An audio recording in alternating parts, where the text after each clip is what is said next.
Hello students, this is class 3 science and I am your Pushpa ma'am. Today I have come to you with a new lesson, lesson 8, some properties of water. In this chapter we are going to learn about the properties of water. You have heard that water is a colorless, odorless and shapeless liquid. Water takes up the shape of the container in which it is kept. See, you can see in a glass of water, this is pure water. This water have no color, no odor and no shape.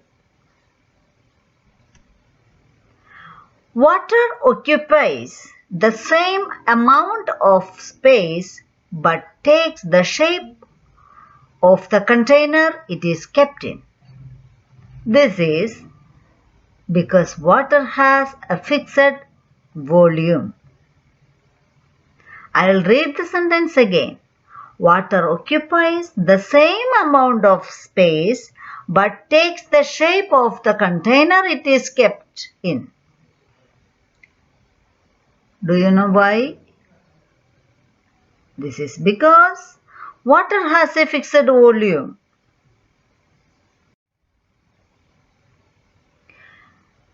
Now let us see water and water solutions. Water is called a universal solvent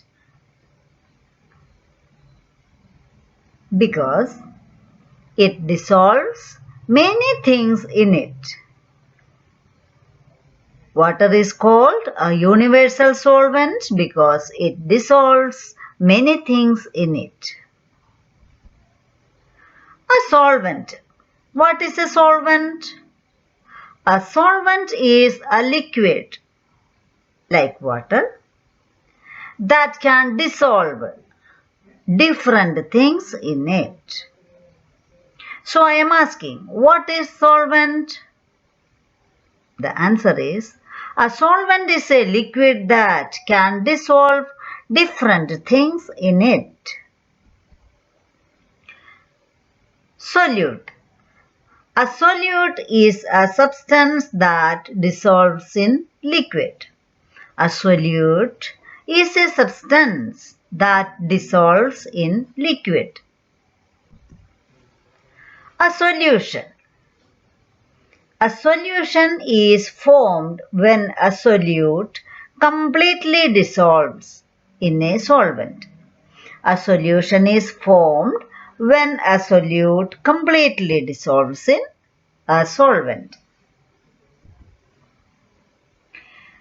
See, here you can see some pictures.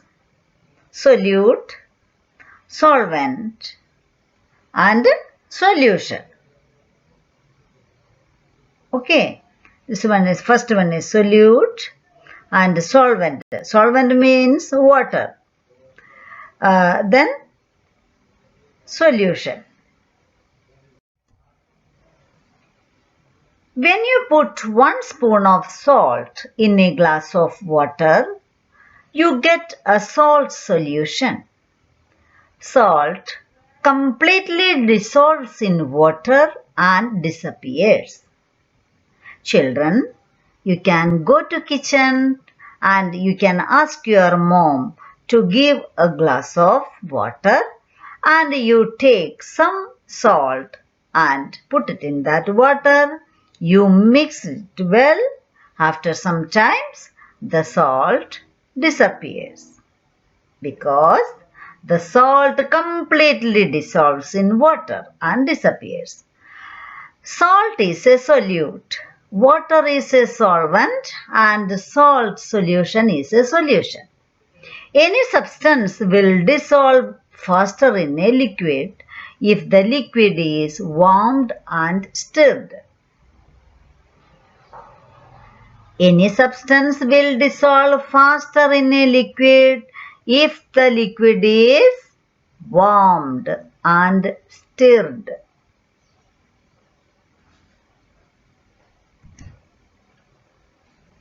See, this is salt. Salt. I already told you salt is a solute.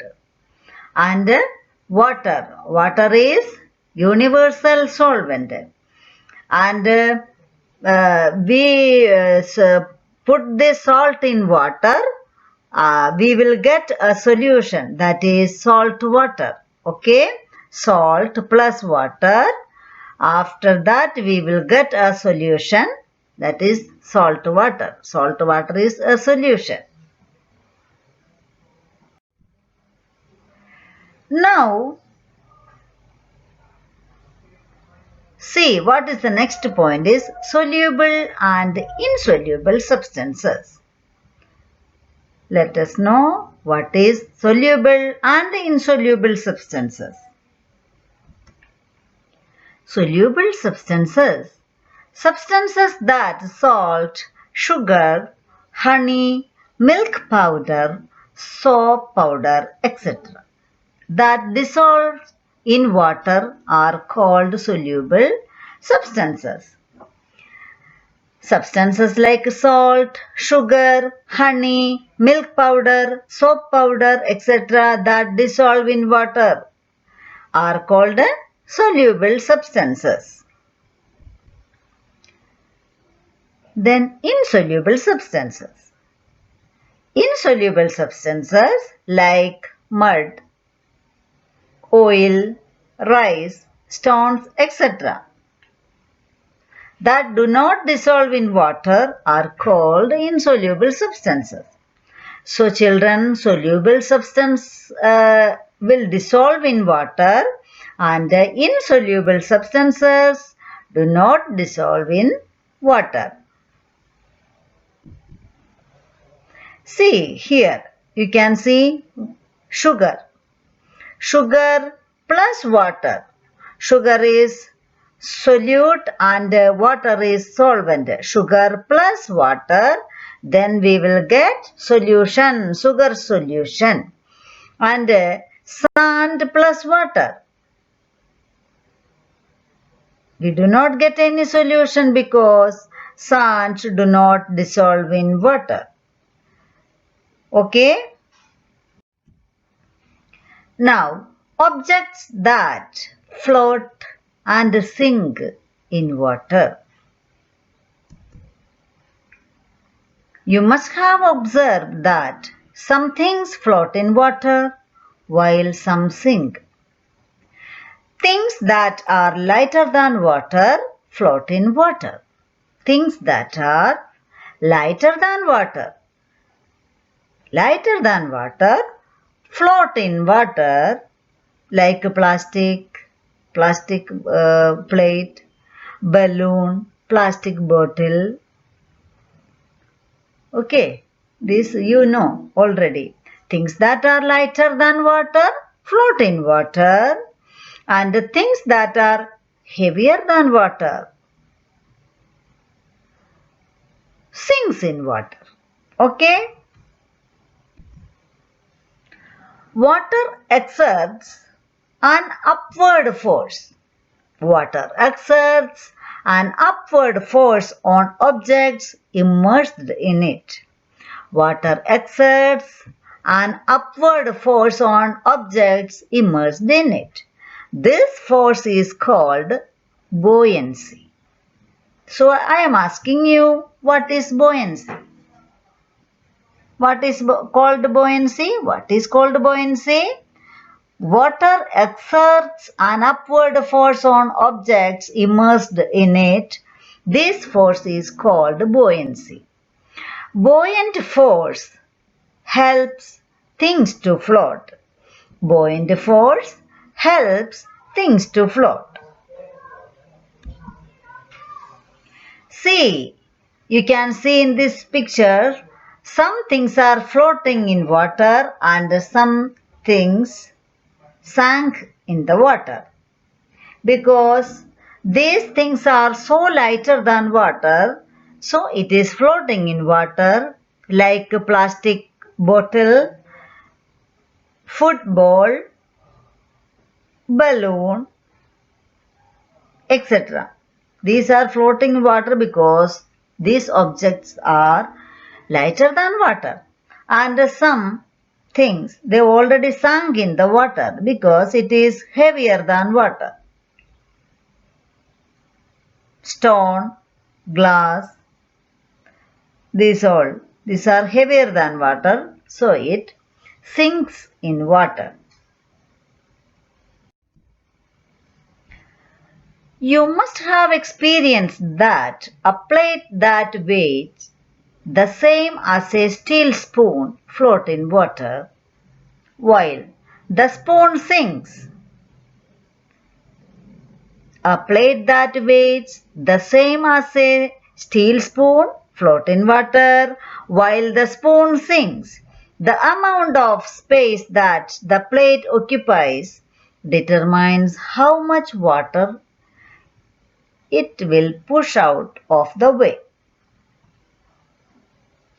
This quantity of water is larger for things that occupy more space. So weight of the water is more than the weight of the plate. The water exerts a buoyant force to make the plate float. A plate that weighs that same as a steel spoon floats in water, while the spoon sinks. The amount of space that the plate occupies determines how much water it will push out of the way. This quantity of water is larger for things that occupy more space, so weight of the water is more than the weight of the plate. The water exerts a buoyant force to make the plate float.